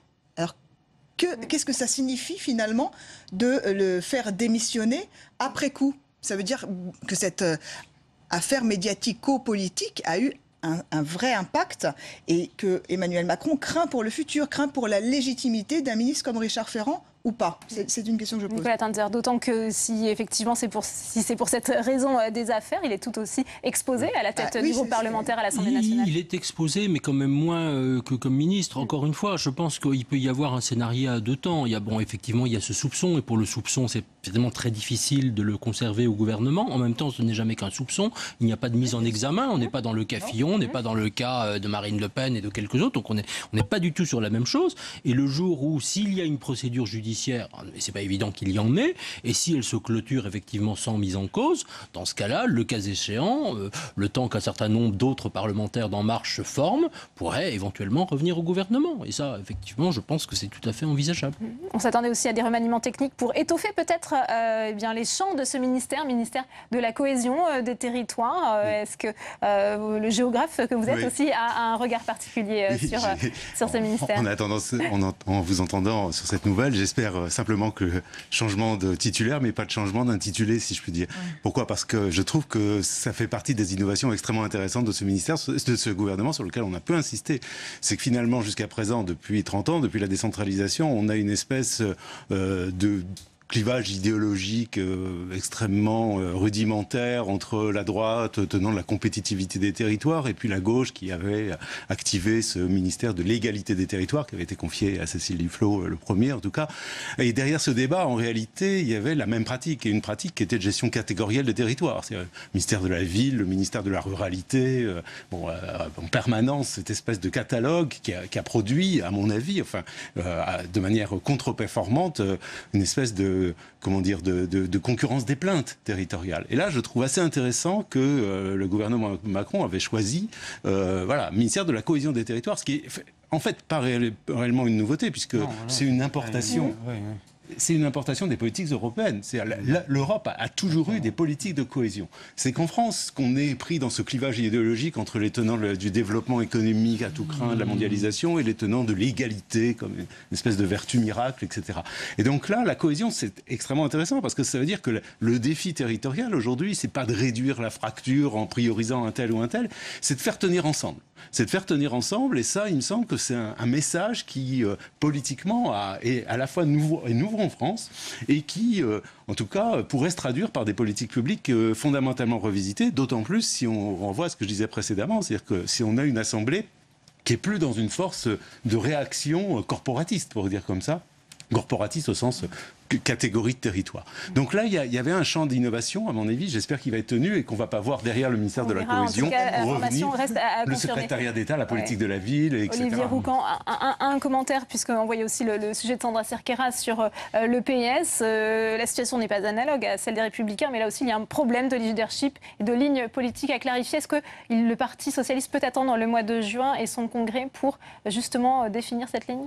Alors juste avant, parce que je travaille aussi sur les territoires, sur le plan administratif, il y avait quand même la mise en place. Parce que dans cette question de l'innovation, tout est neuf, il faut quand même prendre un peu de mesure. La création du CGET, du Commissariat général à l'égalité des territoires, était quand même déjà très intégrée avec la ville, avec la ruralité. Donc il y avait quand même. Certes, alors ça c'est l'évolution, mais il y a quand même eu du travail de fait déjà en matière d'intégration des politiques. Sur le Parti socialiste, le congrès, est-ce que ça va être déterminant? Il reste peu de militants. Un congrès, dans l'histoire du Parti socialiste, c'était la possibilité pour les militants de faire des choix. Ce sera un moment quand même important, évidemment, mais c'est ce qui va se passer avant, c'est la création du groupe parlementaire. Et d'ailleurs, on revient sur les fondamentaux de la démocratie représentative. Là aussi, il y aura de l'innovation dans cette Assemblée, mais il y a une tradition parlementaire. Et là, on voit que les groupes parlementaires qui vont se former vont avoir un impact sur la recomposition des partis politiques. D'ailleurs, on voit qu'Olivier Faure, qui était le précédent président du groupe, est candidat à sa propre succession, puisqu'il a été réélu hier, Nicolas Tanzer, sur ce défi, sur cette bérésina du Parti socialiste. Il est sur un champ de ruines. Oui, sur un champ de ruines, mais encore une fois, qui est le résultat d'une division profonde. C'est-à-dire que François Hollande, lorsqu'il était premier secrétaire, a érigé en dogme, en quelque sorte, la synthèse. C'est-à-dire qu'il a mis le couvercle sur des différences profondes, sur le fait qu'il y avait des gens qui n'avaient rien à voir les uns avec les autres, qui ne partageaient rien ou quasiment rien, comme, je l'ai dit tout à l'heure, les Républicains. Et puis, il a voulu garder cette synthèse au gouvernement, sans voir que ça se fissurait avec le mouvement des frondeurs, etc., etc. Mais il y a un moment, encore une fois, où on est devant l'épreuve de vérité, parce qu'on ne voit pas aujourd'hui, si vous prenez les gens que vous avez mentionnés dans votre petit reportage, Olivier Faure, Mathias Fekl, Najat Vallaud-Belkacem, etc., et Benoît Hamon, qu'est-ce qu'ils ont en commun? Et je crois qu'aujourd'hui, encore une fois, est-ce qu'il y a la place pour un parti socialiste qui regroupe toutes ces personnalités? Ma réponse aujourd'hui est non. Peut-être, très rapidement, peut-être est-ce le moment de changer le nom. Voilà, ça fait quand même longtemps que cette petite musique imprègne la rue de Solferino. Peut-être est-ce opportun de trouver un nouveau nom à ce mouvement, à ce parti. Eh bien, merci à tous les quatre d'avoir participé à ce débat. Il est bientôt à 19h, toujours en direct sur Public Sénat. Tout de suite, le rappel des titres. Arrivée des premiers députés à l'Assemblée nationale, les nouveaux élus ont fait leur premier pas. Ce matin, ils sont désormais les visages d'une Assemblée renouvelée, rajeunie, mais aussi féminisée. Analyse et débat à suivre. Avec 308 sièges, le chef de l'État obtient la majorité absolue. LR sauve les meubles et devient la première force d'opposition, tandis que Jean-Luc Mélenchon et Marine Le Pen font leur entrée au Palais Bourbon, laissant un PS moribond. Le décryptage dans un instant. Alors cette vague macroniste aura-t-elle un effet sur la composition du Sénat? Un groupe pourrait voir le jour très prochainement au sein de la Haute Assemblée. Les explications dans cette édition. Et je vous rappelle que vous pouvez réagir à cette émission sur Twitter, le hashtag politique360. Pour m'accompagner, Tam Tranui que nous retrouverons dans un instant. Alors je le disais, ce n'est pas le tsunami annoncé, mais la vague en marche permet au chef de l'État d'obtenir une majorité absolue en siège à l'Assemblée nationale. Les LR seront la principale force d'opposition, tandis que la France insoumise réussit le pari de créer un groupe parlementaire. Le FN déjoue les pronostics et passe de 2 à 8 députés. Le visage de cette nouvelle Assemblée nationale avec Stéphane Amalian. Le premier chiffre à retenir est celui de l'abstention. Elle s'élève à 57,4% pour le second tour, un record depuis 1958. La République En Marche remporte la majorité absolue avec 308 députés élus, 350 en ajoutant les sièges du MoDem. Le Parti socialiste, lui, est balayé. Les Républicains et l'UDI deviennent la première force d'opposition avec 137 sièges. La France insoumise de Jean-Luc Mélenchon peut, quant à elle, créer son propre groupe politique quand le FN remporte 8 sièges. Cette nouvelle assemblée est celle du renouvellement. 74% des élus n'ont jamais été députés. Et l'âge moyen tombe à 49 ans contre 54 en 2012. Une assemblée aussi plus féminine, 224 femmes siégeront au Palais Bourbon contre 155 en 2012. Parmi les élus, les cadres restent bien représentés. Ils seront 180 et 103 professions libérales.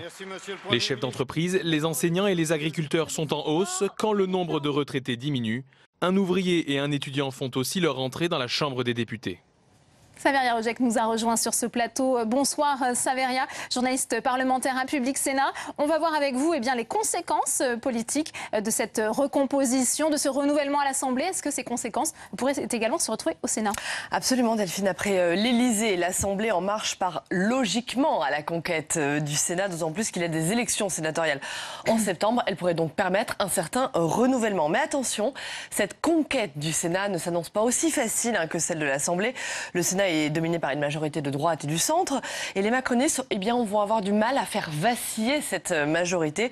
Du coup, sans même attendre le renouvellement de septembre, certains s'activent déjà en coulisses. François Patria a envoyé ce matin une lettre, la charte fondatrice du groupe La République En Marche. Ce courrier, il acte officiellement la naissance du groupe En Marche. Au Sénat, il sera effectif d'ici la fin de la semaine. Vous pouvez d'ailleurs retrouver cette lettre, cette charte, sur le site internet publicsénat.fr. Alors dans le détail, les macronistes tentent de rallier le maximum de sénateurs. La charte a été envoyée à 200 élus, beaucoup de socialistes bien sûr, les 42 sénateurs centristes, les radicaux, et même certains républicains, des jupéistes, comme la sénatrice Fabienne Keller, ou encore Jean-Pierre Raffarin, pas de communistes ou de front de gauche, mais certains écologistes ont également été sollicités. Alors ce groupe va compter entre 30 et 40 sénateurs, c'est ce qu'on nous explique dans l'entourage de François Patria.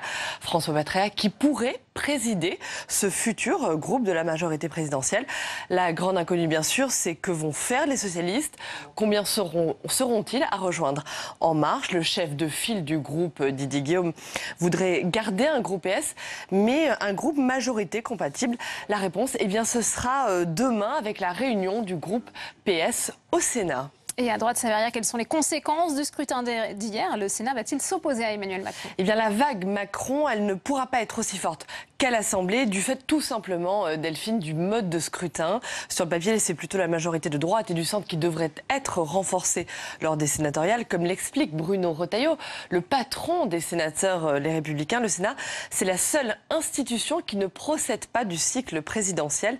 Les sénateurs sont en effet élus par des grands électeurs et c'est la droite qui a remporté tous les derniers scrutins locaux, comme les municipales, les départementales ou encore les régionales. Alors la traduction politique de cet équilibre, ce sera comme on nous l'explique à droite, cette fameuse expression, l'opposition constructive. Le Sénat, la droite sénatoriale, va imprimer sa marque sur les réformes Macron, que ce soit celle sur l'état d'urgence, en se posant en gardien des libertés, ou encore la réforme sur la suppression de la taxe d'habitation. Et on nous prévient déjà ici, Delphine, le Sénat défendra l'autonomie financière des collectivités. Merci beaucoup, Saveria, pour votre analyse. On continue les réactions au Sénat avec Roger Karoutchi, sénateur Les Républicains des Hauts-de-Seine, qui répond au micro de Tam Tranui. Oui, Roger Karoutchi, votre réaction au résultat des législatives, une majorité absolue pour La République En Marche et le MoDem à 350 sièges. Finalement, les Républicains font un petit peu mieux que prévu, mais ça reste une catastrophe quand même, non? Catastrophe, restons calmes sur les grands mots. Une forte déception, bien sûr. Écoutez, il y a 3 mois, on était persuadés de gagner. Et puis les présidentielles sont passées par là, on a perdu dès le premier tour. Nos électeurs se sont démobilisés, ont considéré que les législatives n'étaient que la conséquence de la présidentielle. Et on a eu un premier tour de législatives catastrophique. D'ailleurs, tous les instituts de sondage nous donnaient royalement 50 sièges au deuxième tour. Alors je ne dis pas que je suis content à 115 plutôt qu'à 50, j'aurais préféré 300. Mais nous sommes déçus parce que nous avons perdu. Il faudra en tirer toutes les conséquences. Et en même temps, on a mieux résisté au deuxième tour. On sera la première force d'opposition avec un groupe conséquent. Et on a repris un peu d'électeurs entre les deux tours. Justement, est-ce que vous n'allez pas être frappé par une nouvelle déflagration? Est-ce que les Républicains peuvent ne rester qu'un seul groupe ou va-t-il y avoir une scission avec notamment les pro-Macron qui pourraient s'en aller? Je pense que si nous étions revenus à 50, l'explosion était garantie. Parce que 50 ou 2 fois 20 ou 2 fois 25, ça ne changeait pas la donne. Je pense, j'espère, que les députés, y compris ceux qui se disaient plus proches du gouvernement que les autres, vont se dire, à 115, on est une force, on est un poids. Est-ce que ça a un sens d'en laisser 100 d'un côté et de faire un petit groupe de 15? Voilà, alors il faut plus de liberté d'expression à l'intérieur du groupe, il faut une capacité de vote plus ouverte pour qu'il y ait des modalités d'expression, mais moi je souhaite vivement que nous n'ayons qu'un groupe, parce que un groupe, ça veut dire que dans la foulée, les Républicains peuvent rester unis dans la formation politique, quitte à être transformés, rénovés. Si vous avez 2 groupes à l'Assemblée nationale, ça peut entraîner 2 groupes au Sénat, et ça peut surtout entraîner le fait de dire on ne peut pas rester tous dans une seule formation politique qui n'aurait pas le même groupe parlementaire. Vous parlez de possible 2e groupe au Sénat. On a entendu les interrogations de Jean-Pierre Raffarin aujourd'hui qui dit est-ce que la droite républicaine est décidée à abandonner définitivement les électeurs pro-Macron, qui pose la question de cette 2e droite? Non, personne n'est décidé à abandonner qui que ce soit. Moi je pense que le choc de la présidentielle, tout le monde l'a pris sur la tête. Bon, ceux qui étaient prêts à discuter avec Macron, comme ceux qui disaient pas question. Bon, maintenant, franchement, depuis la création de l'UMP, c'est-à-dire depuis 15 ans, Jean-Pierre Raffarin, Dominique Bussereau, les fillonistes, les sarkozystes, les juppéistes, tout le monde a quand même eu l'habitude de travailler ensemble, de gouverner ensemble. De gouverner non seulement au niveau national, mais dans les villes, dans les départements, dans les régions. C'est quand même une expérience formidable commune, des positions communes sur beaucoup de sujets, immigration, insécurité, économie, emploi. Ça n'a pas disparu. Alors, Macron, c'est Macron, mais nous, c'est nous. Vous ne voyez pas Jean-Pierre Raffarin rejoindre un groupe de La République En Marche au Sénat? Est-ce que vous voyez en tout cas un groupe de La République En Marche? Ah bah, il peut y en avoir un, mais pas forcément avec des LR. Il peut y avoir un groupe de La République En Marche, après tout, si les radicaux, si certains socialistes veulent le créer, c'est leur problème. Mais je ne crois pas qu'il y ait beaucoup de membres, par exemple, du groupe républicain du Sénat qui veuillent quitter le groupe. Les Fabienne Keller, etc. Non, mais sincèrement, dans le groupe, tout le monde a toujours pu s'exprimer. Tout le monde a toujours pu s'exprimer. François Patria leur a envoyé une lettre aux jupéistes du groupe LR. Je ne doute pas que chacun tâche de débaucher l'autre. Mais entre la mission de débauchage et la réalité du travail du groupe, les gens qui étaient jupéistes, entre guillemets, ont toujours été respectés dans le groupe et ont pu s'exprimer, donc je ne vois pas pourquoi ils quitteraient le groupe. Merci beaucoup, Roger Carucci, d'avoir répondu à nos questions. Merci beaucoup, Tam, pour cette réaction. Et on ouvre tout de suite le second débat de Politique 360.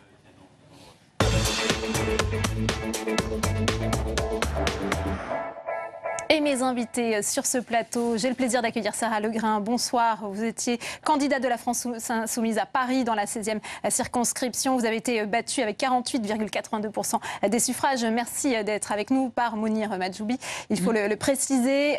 Également sur ce plateau, Hervé Mariton, bonsoir. Vous êtes député sortant de la Drôme, vous ne vous représentiez pas aux législatives, vous êtes le maire de Crest. Merci d'être avec nous. Emmanuel Grégoire est également sur ce plateau. Bonsoir. Vous êtes adjoint à la mairie de Paris, socialiste, vous êtes en charge des ressources humaines, des services public et de la modernisation de l'administration. J'accueille également Thibaut de la Tocnay. Bonsoir, conseiller régional en PACA, conseiller stratégique de Marine Le Pen. Vous êtes également candidat aux législatives dans le Vaucluse et vous avez été battu au premier tour. Et enfin, François Patria, bonsoir. Sénateur En Marche de la Côte d'Or, soutien d'Emmanuel Macron. Peut-être avec vous cette première question. Selon l'entourage d'Emmanuel Macron, eh bien, Emmanuel Macron aurait demandé à Richard Ferrand de démissionner de son portefeuille ministériel pour prendre la tête du groupe En Marche à l'Assemblée nationale. Est-ce que vous pouvez nous confirmer cette information? Non, je n'ai pas l'information, donc je ne vous la confirme pas. Je pense que c'est un bon choix, parce que présider un grand groupe, il faut avoir des qualités un peu cardinales. Celle d'avoir la confiance du chef de l'État, et celle de faire preuve d'autorité, de connaître l'Assemblée nationale en même temps, et dans le même temps, de suffisamment de souplesse. Et je connais bien Richard Ferrand. Il me paraît aujourd'hui, parmi tous les élus que je connais d'En Marche, un des mieux qualifiés pour présider ce groupe, si le chef de l'État le souhaite. Vous verriez bien, être son homologue ici au Sénat en cas de création d'un groupe parlementaire. C'est ce que vous tentez de faire. On a parlé de cette lettre que vous avez envoyée aux parlementaires ici. Je ne voudrais surtout pas qu'on pense qu'il s'agit d'une démarche personnelle. C'est la volonté de parlementaires, de sénateurs qui ont depuis le début soutenu Emmanuel Macron, qui pensent qu'aujourd'hui leur existence dans un groupe qui n'est pas En Marche, qui n'est pas aujourd'hui en soutien total au chef de l'État n'est difficilement vivable. Donc, et le souhait que nous formons, c'est de reproduire au Sénat la majorité qu'a tenté de créer le chef de l'État dans ce pays, qu'il a réussi à faire pour l'instant au gouvernement, qu'il a réussi dans les urnes aujourd'hui, et de le traduire ici parce que nous qui sommes sénateurs En Marche, décidés à soutenir sans état d'âme le gouvernement, nous entendons bien nous exprimer, mais par là même un groupe qui serait monolithique, mais qui n'aurait pas autour de lui des gens qui viennent de différents horizons, qui viennent de chez les Républicains, qui viennent du centriste ou qui viennent d'autres composantes du RDSE, n'aurait pas de sens. Donc c'est pour la raison pour laquelle nous n'avons pas décidé de créer ce marche. Nous avons interrogé les parlementaires pour savoir si leur démarche pouvait les intéresser. La réponse est à suivre. On a parlé d'une majorité absolue pour Emmanuel Macron. Est-ce que c'est une victoire relative puisque le raz-de-marée annoncé n'a pas eu lieu, François Patriat? Le raz-de-marée, c'est vous qui l'avez annoncé. C'est pas nous. Moi, sur ce plateau, il y a quelques semaines, quelques jours, j'avais dit que je souhaitais une majorité absolue au chef de l'État, 300, hors toute formation annexe. C'est ce qui est arrivé. 350, c'est quand même... Il n'y a pas beaucoup de majorité à 350 dans l'histoire de la 5e République. 350, ouais, en tout, pour le majoritaire gouvernement. Je crois que c'est un beau succès. Espérer mieux, c'était peut-être possible, mais ça n'était à l'origine pas prévu, en tout cas il y a un mois, puisque je me souviens que beaucoup entraient en campagne avec l'idée d'une cohabitation. La France insoumise pensait être majoritaire à l'époque, le voulait. Bien, on a une majorité qui confirme l'élection présidentielle. Je crois que c'est bon pour ce pays parce qu'il y aura de la cohérence, il y aura la volonté de réformer, ce que nous devons faire le plus rapidement possible. Ouais. Hervé Mariton, est-ce que les Républicains sont la première force d'opposition aujourd'hui à La République En Marche, à l'Assemblée nationale? On voit qu'il y a aussi des risques de division. La clarification est attendue lors du vote de la confiance au gouvernement. Ce sera le 4 juillet. Les Républicains sont aujourd'hui le deuxième groupe à l'Assemblée nationale après le groupe En Marche. Ouais. Ça, c'est sur le papier, hein. Au passage, on peut regretter que d'autres voies que la recherche d'une majorité ultra-dominante n'aient pas été prospectées après l'élection du président de la République. Je pense que Jacques Chirac, en 2002, après son élection, a commis une erreur qui était de considérer que dans les conditions très particulières de son élection contre Jean-Marie Le Pen, c'était malgré tout business as usual, la fondation de l'UMP, une majorité très homogène. On aurait pu avoir une logique de coalition, comme les Allemands l'ont connu. Ça a permis en Allemagne de mener de grandes réformes. Ça n'est pas le choix qui a été fait par le président de la République et ceux qui ont accompagné le succès d'En Marche, dont acte félicitations. Sur la confiance, moi je mets la barre très haut et je dis chiche. Je considère au fond, et je le dirai au bureau politique des Républicains mercredi, que nous serions bienvenus à ne pas nous positionner avant la déclaration de politique générale. Soit le Premier ministre est capable, ce qui à mon avis est extrêmement difficile et sans doute improbable compte tenu de la composition de sa majorité, de faire une déclaration qui nous convient. Code du travail, très bien. Fiscalité, il y a manifestement des choses à revoir. D'autres enjeux, les questions posées, les réponses inabouties sur le danger communautariste de notre pays. Et si le discours de politique générale nous va, pourquoi par construction voter contre la confiance? Si vous votez la confiance, pourquoi ne pas intégrer le groupe En Marche à l'Assemblée? Je suis désolé, j'ai formulé une autre grille de raisonnement. D'abord, la confiance, on peut voter pour, on peut voter contre et on peut aussi s'abstenir sur la confiance, à ma connaissance, premièrement. Deuxièmement, je n'ai pas de tabou absolu au vote de la confiance sur une déclaration de politique générale qui nous conviendrait. Et je ne serai plus député à partir de mercredi, mais pour en avoir discuté avec un certain nombre de collègues, c'est un raisonnement qui est partagé par plusieurs. Mais ça amènerait alors, de notre point de vue, sans doute François Patriat serait plus indulgent, l'exécutif à sortir d'un certain nombre d'ambiguïtés que je constate encore aujourd'hui, ou de questions sur lesquelles, manifestement, En Marche pourrait être en progrès aussi. Emmanuel Grégoire, la question pourrait se poser également au sein du Parti socialiste sur les députés élus. Certains pourraient tenter aussi par ce vote de la confiance du gouvernement. Écoutez, je ne le souhaite pas. Ce qui me paraît indispensable, c'est qu'une position unanime d'un futur groupe PS soit engagée. Ce serait très mal commencé cette législature d'apparaître divisée sur cette question. Aujourd'hui... Ça entraînerait l'implosion de ce groupe socialiste? Ce n'est pas l'implosion, c'est un moment de clarification. À un moment donné, peut-être qu'il devra intervenir. Il est clair qu'aujourd'hui, je ne vois pas les conditions réunies pour un vote a priori de la confiance au gouvernement. Le gouvernement a encore le temps dans les jours à venir d'envoyer quelques signes, mais aujourd'hui, en dépit de la déroute, j'en profite qu'il n'y ait pas d'ambiguïté sur mon propos, en dépit de la déroute que connaît le Parti socialiste reste la première formation de gauche à l'Assemblée nationale et en tant que tel devra assumer son rôle. Oui. La question, c'est... Au même niveau que le MoDem, Emmanuel Grégoire. Oui, un peu faible. Enfin, c'est pas le MoDem, c'est Emmanuel Macron, et on a bien compris que les Français avaient, d'une certaine manière, voulu confirmer leur vote, que ce soit le MoDem ou pas.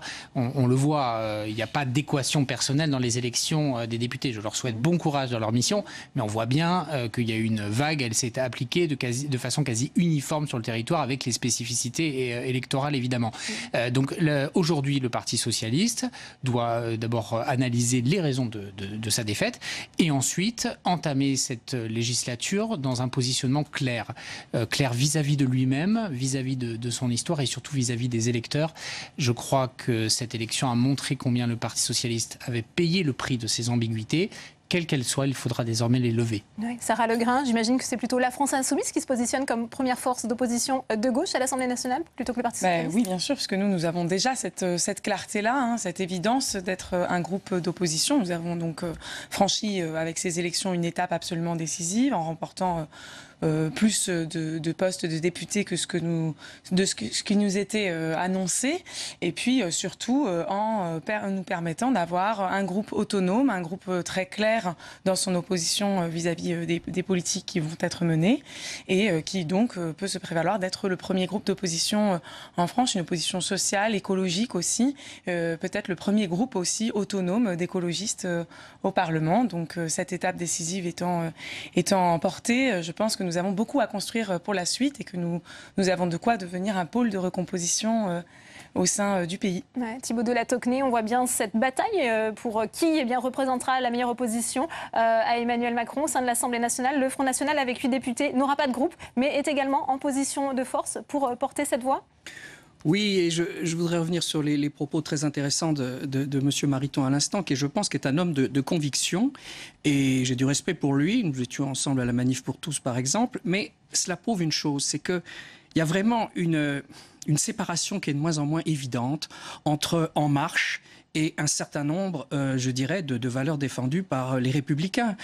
Très naturellement, il envisage éventuellement d'apporter son soutien au gouvernement de M. Macron sur certains points. Nous considérons, ça peut exister à la marge, mais tout de même d'un point de vue fondamental, nous considérons que cet État-nation qui est en train d'être totalement supplanté par l'Europe de Bruxelles d'une part, et un autre point qui est le fait que le politique est de plus en plus envahi par l'économie, que ce n'est plus le politique. C'est d'ailleurs une des raisons, à mon avis, pour lesquelles il faudrait aller chercher l'abstention. Un commentateur sur notre chaîne disait cet après-midi qu'un certain nombre de Français, une majorité, on a l'impression que ça ne se passe plus là, que l'essentiel des décisions ne sont plus faites par les politiques. Pourquoi ? Parce que le politique, aujourd'hui, ne gouverne plus l'économique. Et ça, il faudrait le décliner, l'expliquer. Juste un petit point. Passer des lois par ordonnance, c'est l'aveu d'une faiblesse. C'est l'aveu d'une faiblesse politique. Parce que nous disons qu'il y a non seulement un problème de dialogue politique, mais il y a aussi un problème de dialogue social. Et c'est tout un aspect des réformes que nous aimerions porter. C'est la réforme du dialogue social, et qui est une liberté syndicale, et qu'enfin, il y ait l'abolition de ce qu'on appelle le monopole de représentativité syndicale, pour qu'il y ait plus de syndicats, et que justement, ce soient des vrais interlocuteurs. Alors peut-être la réponse de François Patria. C'est vrai qu'avec 57,4% d'abstention, la responsabilité est immense pour ces nouveaux députés de La République En Marche. Gérard Collomb le disait hier encore, ce n'est pas un blanc-seing finalement que les Français ont donné à Emmanuel Macron. Bien entendu, mais personne ne demandait un blanc-seing. Nous demandions simplement une majorité claire. Et le problème n'est pas de savoir aujourd'hui comment va s'organiser l'opposition, si on est un groupe libre, autonome, comment on va s'organiser. Le problème, pour ce qui nous concerne, c'est de savoir comment le chef de l'État va réussir son quinquennat. Pour quelles mesures ? Les ordonnances. Alors j'entends la caricature des ordonnances. J'en ai connu sous différentes mandatures où j'ai été élu.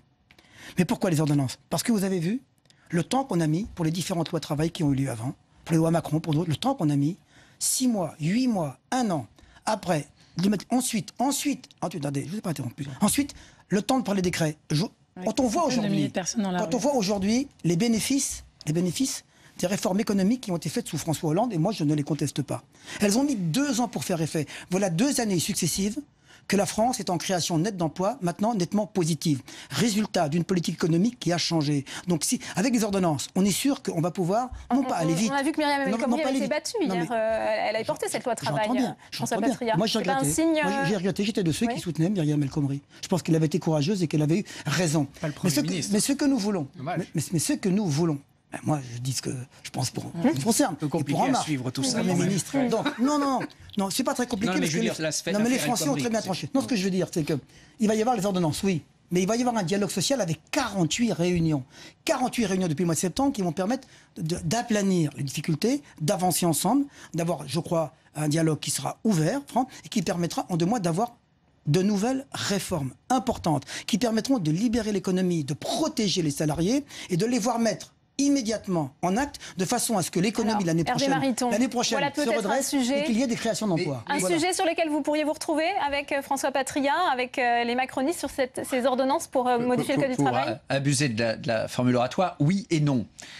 Oui, pour les ordonnances Code du travail, je considère que le sujet a été, vous évoquiez Myriam El Khomri, largement exploré, débattu, exposé depuis des mois. Et les Français le savaient. La pédagogie a eu lieu, le débat a eu lieu, les Français savent. Dans un autre exemple que donnait François Patriat, sur le passé, la loi Macron, j'ai soutenu la loi Macron à l'Assemblée, il n'y avait pas beaucoup de députés républicains à la soutenir, mais je pense que c'eût été une erreur de passer par des ordonnances. Il y a eu un 49.3 au bout du compte, mais les ordonnances court-circuitent la pédagogie qui est nécessaire. Or, on voit sur plein de petits sujets, mais c'était une logique intelligente de solutions microéconomiques. Il y aura un débat parlementaire, Hervé Mariton, localisé sur les sujets, sur l'évolution du métier de notaire, le transport par autocar, d'autres enjeux encore. La pédagogie était nécessaire. Or, la pédagogie, si je peux me permettre, est d'autant nécessaire que la participation était faible. Donc, à la fois, il y a une légitimité démocratique, les élections ont eu lieu. Mais enfin, l'élan de la majorité est quelque peu abîmé par un taux de participation extrêmement faible. Et, si je peux me permettre un conseil, si vous précipitez la pédagogie en considérant que la majorité parlementaire autorise à accélérer le rythme par ordonnance sur un trop grand nombre de sujets, à mon avis, vous allez avoir de grandes difficultés parce qu'à un moment, les Français ne suivront plus. Le débat parlementaire, c'est aussi un temps. C'est potentiellement un temps de protestation, de manifestation, mais ça fait partie de la vie. C'est un temps de pédagogie. Et faites gaffe de ne pas sauter ce temps-là. Sinon, vous allez devant des difficultés majeures. Il aura lieu tout l'été. Ouais, Sarah Legrain. Mais l'été ne suffit pas. Sarah Legrain. Oui, écoutez, moi déjà, le terme de pédagogie me fait un peu horreur quand il s'agit de débat démocratique, parce que quand même, la question, c'est qu'il y a un débat dans le pays. Moi, j'entends qu'il n'a pas été question de donner un blanc-seing, mais que dans ce cas-là, qu'on m'explique ce que c'est qu'exactement des ordonnances, si ce n'est justement demander aux députés de donner un blanc-seing, et un blanc-seing, comme vous le dites, au chef de l'État pour qu'il mène ses politiques. Et ce à quoi on a affaire en ce moment, c'est une hyper-présidentialisation de la Ve République, c'est l'exploitation à bout de cette Ve République alors qu'elle est elle-même à bout, et c'est l'abstention qui le montre, et c'est ce que fait Emmanuel Macron, à la fois dans la mise en scène de son rôle de président, et également dans la façon dont il s'adresse au Parlement, dans la façon dont il envisage le débat démocratique dans le pays, et y compris la façon dont il envisage son rapport avec la population. Donc évidemment, je pense qu'il sera plus que jamais utile qu'il y ait au sein des institutions une opposition capable justement de provoquer ce débat, capable d'informer la population, parce que je pense qu'il y aura un enjeu d'information, parce que ce que nous avons vu ces derniers temps, contrairement à ce qui a été dit, c'est plutôt une certaine culture du secret et plutôt une certaine culture du silence vis-à-vis des médias.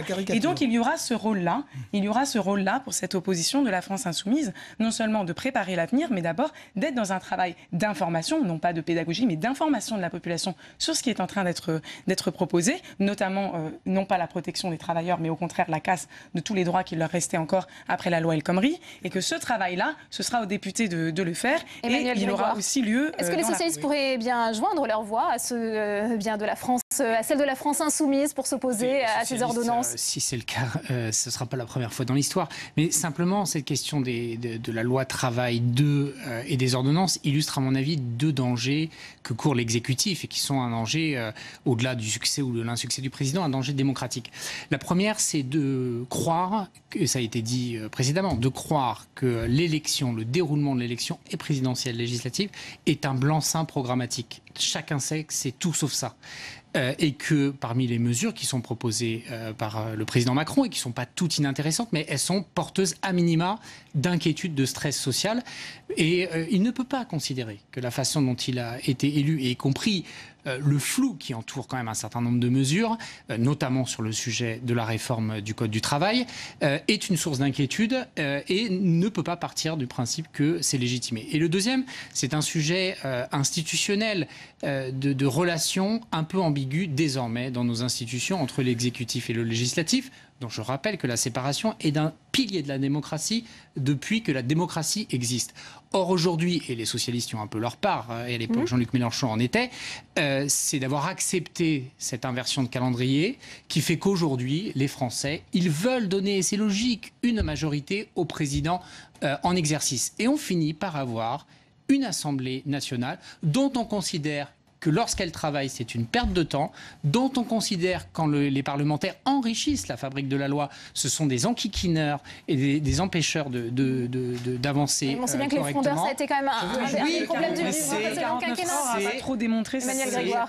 C'est précisément une conception usée, je pense, de la démocratie parlementaire qui impose deux choses. Un, c'est de se pencher sur la question du mode d'élection de nos parlementaires et deux, de découpler l'élection présidentielle.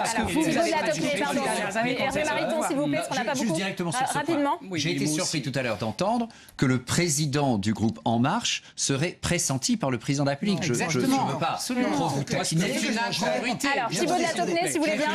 Je vais clarifier la réponse. J'ai dit que le président du groupe socialiste, du groupe majoritaire, depuis la Ve République, a toujours eu la confiance du chef de l'État. Jamais je n'ai vu, souvenez-vous de François Mitterrand, c'était Pierre Jox, Thibault de la Tocnay, Antoine Chirac, il a toujours eu la confiance du chef de l'État. L'élection Jacob Estrosi, Thibault de la Tocnay, ils ont toujours eu la confiance du chef de l'État. Sur cette loi travail, ce que je trouve qui est un peu inquiétant, c'est dans la manière dont elle risque de passer, c'est qu'il y a effectivement, on chante en partie quand même un dialogue à l'Assemblée, même s'il y a déjà eu un approfondissement avec la loi El Khomri. Mais pour moi, ce qui est plus grave,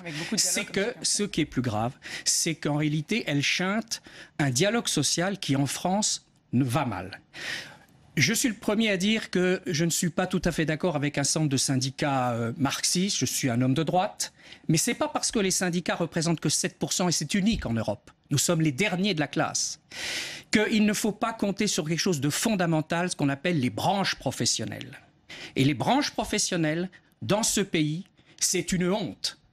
Parce que nous défendons l'État stratège. Ce en quoi nous nous opposons d'ailleurs aux européistes, parce que seul l'État stratège pourra réindustrialiser, mais il pourra réindustrialiser lorsque nous aurons réformé. Je suis industriel. Et je sais combien les branches... C'est une honte. Il y a 700 branches professionnelles, il y en a 200... La hiérarchie est énorme ou pas pour les droits des travailleurs? C'est au niveau de la branche ou au niveau de la loi? Je considère... Très intéressant. Le référendum d'entreprise, pour moi, est une fausse bonne idée. Et je dirais que c'est l'anarchisme ouvrier qui rejoint le grand capital de la finance. Les branches professionnelles doivent... Les branches professionnelles... Pas tout à fait. Laissez-moi m'exprimer, madame, s'il vous plaît. Donc vous êtes assez d'accord avec... Madame, s'il vous plaît, j'ai pas besoin de vous pour penser le dialogue social. C'est aux branches professionnelles à définir les durées de travail, à définir le temps de travail. Et ce n'est pas, et j'ajoute, l'entreprise n'est pas le lieu de l'expression démocratique du monde du travail. Ce sont les branches professionnelles. Mais pour ça, il faudrait les réformer et il faudrait introduire la liberté syndicale pour qu'enfin dans ce pays, eh bien, les Français adhèrent à leurs syndicats. François Patria, peut-être votre réponse. Est-ce qu'il y a des éléments contenus dans ces ordonnances qui pourraient donner satisfaction à Thibault de la Tocnay? La campagne électorale pour l'opposition, qu'elle soit de droite ou de gauche, elle s'est faite sur deux slogans caricaturaux. Un, la hausse de la CSG. Nous ne voterons pas la hausse de la CSG, j'ai entendu, mais on ne disait pas qu'on allait augmenter la TVA, etc. Ça, c'est la droite, ce sont les Républicains qui disent ça. Et puis, du côté de la gauche, les ordonnances, on va casser le Code du travail. On ne connaît pas le Code du travail. Pourquoi? A priori, ce procès d'intention, on va casser le Code du travail. La presse pour révéler ce projet. Il y a eu des éléments dans la presse qui ne sont pas le texte de loi. Moi, j'attends de savoir. Donnez-le à connaître. Vous auriez pu le donner à connaître avant les élections. On a dit, mais jamais un gouvernement n'a donné le contenu des lois avant. Ça n'existe pas. On a donné les textes de loi. Jamais. On avait quelques idées. Le chef de l'État a dit qu'il y aurait des ordonnances. Les Français ont voté en conséquence de cause pour le chef de l'État qui a dit qu'il gouvernerait par ordonnance sur les réformes indispensables que tous les pays ont faites, que tous les pays européens et tous ceux qui retrouvent la croissance aujourd'hui. Avec un monde du travail organisé. Qu'ils ont fait. La moyenne européenne, c'est 45% de taux de syndicalisation. Et donc, à ce moment-là, l'État fait quelque chose d'intelligent. Législative, les Français ont été informés parfaitement aussi qu'il y aurait des ordonnances. Et malgré tout, ils ont voté à près de 47% en termes de voix, près de 52% par rapport aux autres partis, pour des parlementaires qui allaient approuver le gouvernement par ordonnance. Donc c'est clair. Il y a aujourd'hui, il n'y a pas un blanc-seing, mais il y a une majorité en France pour les sortir. Il y a quand même ce vote effectivement massif en faveur de la République en marche sur peut-être tout ce programme annoncé, les ordonnances, on vient d'en parler. Oui, d'abord on respecte la démocratie, donc les abstentionnistes qui ne sont pas contents, ils n'avaient qu'à voter. Mais simplement, deux choses. Un, on ne peut pas se prévaloir d'une majorité politique pour préempter une majorité sociale. Or, clairement, aujourd'hui, tout montre que ce gouvernement ne dispose pas de majorité sociale dans le pays. Il y a énormément de sujets très contradictoires les uns avec les autres, mais sur lesquels il n'y a ni clarté ni orientation validée par les élections. Et donc, soit le gouvernement fait le choix de la pédagogie, et à mon sens, le débat parlementaire est essentiel pour le permettre, soit l'opposition s'organisera de façon différente. Et c'est dommage pour notre pays. C'est dommage que le débat ait lieu dans la rue, parce qu'il est nécessairement caricatural. Il y aura des députés d'opposition, et chacun avec sa culture particulière, mais ce qu'il faut, c'est redonner au Parlement la place qui est la sienne institutionnellement, c'est-à-dire de faire de la vigilance sur la fabrique des lois, d'être à l'écoute. Justement, il y a eu un rééquilibrage hier, peut-être. Oui, enfin, un rééquilibrage, oui. C'est en gros, grosso modo, on est dans un succès qui ressemble à celui de 2007, c'est-à-dire une majorité confortable, mais rien d'exceptionnel. Ce qui est par contre exceptionnel, c'est le taux extrêmement faible de participation, qui fait qu'aujourd'hui, les parlementaires sont en moyenne élus avec un peu plus de 22% des inscrits, c'est-à-dire un taux historiquement bas, qui est un souci pour toutes les formations politiques. C'est pourquoi la politique est à ce point discréditée que les gens ne se déplacent plus pour s'exprimer. Et je crois que le manque de clarté cette assemblée a été sur les relevée projets à 75%. Ça, c'est quand même aussi un élément qu'il faut saluer, peut-être, Hervé Mariton. Je veux bien le saluer, d'ailleurs je ne me suis pas représenté. C'est bien quelque part qu'il y a une exigence de faire autrement et différemment, y compris une exigence qu'on peut avoir sur soi. Je dis aussi que ce renouvellement peut être porteur d'élan, qu'une telle abstention rogne quelque peu les ailes de l'élan tout de même. Voilà, cette réalité est là. Juste à notre collègue socialiste, une petite interrogation, perplexité sur la manière dont on définit une majorité sociale. Parce qu'une majorité politique, je vois à peu près comment ça se définit, y compris quand elle n'est pas nécessairement celle que j'aurais préférée. Une majorité sociale, je ne sais pas exactement comment on la définit. Donc je veux juste simplement partager cette perplexité. Emmanuel Grégoire, qu'est-ce que vous appelez exactement majorité sociale ? Majorité sociale, c'est très simplement un consensus politique qui se crée sur une question précise. Et d'ailleurs, quand je dis un consensus, c'est un consensus majoritaire. Heureusement que le consensus n'existe pas dans notre société, mais dans lesquels il y a un écho entre une politique qui est menée et la façon dont elle est vécue par les citoyens. Et précisément, l'une des faiblesses dans lesquelles nous sommes retrouvés, vous l'observez sur le terrain, vous François Patria et ensuite Sarah Legrand, dans le mouvement social, François Patria et Sarah Legrand, comment vous clarifierez les choses vis-à-vis de ce que justement vous voulez appeler une majorité sociale ? Quel sera votre positionnement à vous, groupe socialiste ? Est-ce que vous arriverez même à faire un groupe cohérent avec des positionnements cohérents ? Moi, je ne suis pas parlementaire et il reviendra aux députés de discuter entre eux. Je croyais que vous étiez là pour parler de ça. D'accord, mais chacun, après, il n'y a pas de mandat impératif et vous le découvrirez avec votre groupe, parce que je les connais un peu. Je sais qu'ils ne sont pas tous d'accord sur tout. Par contre, nous, on est clair sur le positionnement qu'on aura vis-à-vis des politiques du gouvernement, et ça, c'est important pour la population. Oui, d'accord, mais vous êtes, vous, d'une culture, d'une opposition systématique. Ce n'est pas la nôtre, on l'assume. En l'occurrence, ce qui va arriver, c'est nous sommes une formation politique à vocation gouvernementale. Ce qui est clair, c'est que dans la production de la norme, qui est quand même un métier central du parlementaire, j'entends bien les arguments qui sont notamment développés par les promoteurs d'une nouvelle loi travail, qui est de rendre de la liberté aux entreprises pour stimuler l'investissement privé pour créer de l'emploi. C'est ça, il n'y a jamais eu de corrélation entre la rigidité du travail et le niveau d'emploi. Ça n'existe pas. En revanche, l'idée de créer un climat favorable pour les investissements. Nous, on pense que la norme, elle est faite pour rééquilibrer les déséquilibres de rapports de force entre les entrepreneurs et les salariés. Le procès en manque de majorité, on l'a fait Emmanuel Macron depuis un an. Il y a un an, il n'avait pas de troupes. Ensuite, il ne serait pas candidat. Ensuite, il n'avait pas de programme. Ensuite, il n'aurait pas de majorité. Et maintenant, il n'aura pas de majorité sociale. À chaque fois, on doute de ce que peut construire le chef de l'État. Moi, je connais, je l'ai vu au Parlement, comment il est venu défendre ses lois, sa force de persuasion, sa force de dialogue. Et je pense qu'avec le pays et le gouvernement qu'il a généré aujourd'hui, il le fera. Un tout petit mot sur les... Je peux dire un mot ? Allez-y. Non, mais un petit mot sur les abstentions. Entre la présidentielle et les législatives, 14 millions de voix ont manqué. Où est-ce qu'elles manquent ? 5 millions au Front National. 4 millions à la France Insoumise, 3 millions aux Républicains, 1 million chez Macron. Où sont les abstentionnistes? Où sont-ils? C'est parce qu'en fait, les législatives... Les chiffres sont ceux-là. Donc ce sont vos électeurs qui ne sont pas allés voter. Ne vous plaignez pas aujourd'hui. C'est vrai qu'il y a eu un manque de mobilisation des électeurs du Monsieur l'a dit National. tout à l'heure, d'ailleurs, là j'ai senti, nous sommes les inventeurs. enfin nous l'avons repris aux Romains de la... 5 millions de non voix. mais je vous réponds directement si je puis me permettre. Nous sommes les inventeurs, enfin on l'a repris au droit romain, la séparation du juridique, du législatif et de l'exécutif. Il est évident, et c'est la grande erreur de M. Sarkozy, ça a été dit d'ailleurs à plusieurs reprises, d'avoir jumelé les législatives avec la présidentielle, les avoir superposées et en réalité, oui, enfin sous l'influence de Jospin. Oui. Allez-y, vous êtes à 30 secondes et donc en réalité on voit que la législative est là comme une béquille de la présidentielle et on vient donner en quelque sorte une majorité au président et c'est ce qui s'est passé. Heureusement, et donc cette majorité imaginez un président sans majorité. C'est quoi un président sans majorité?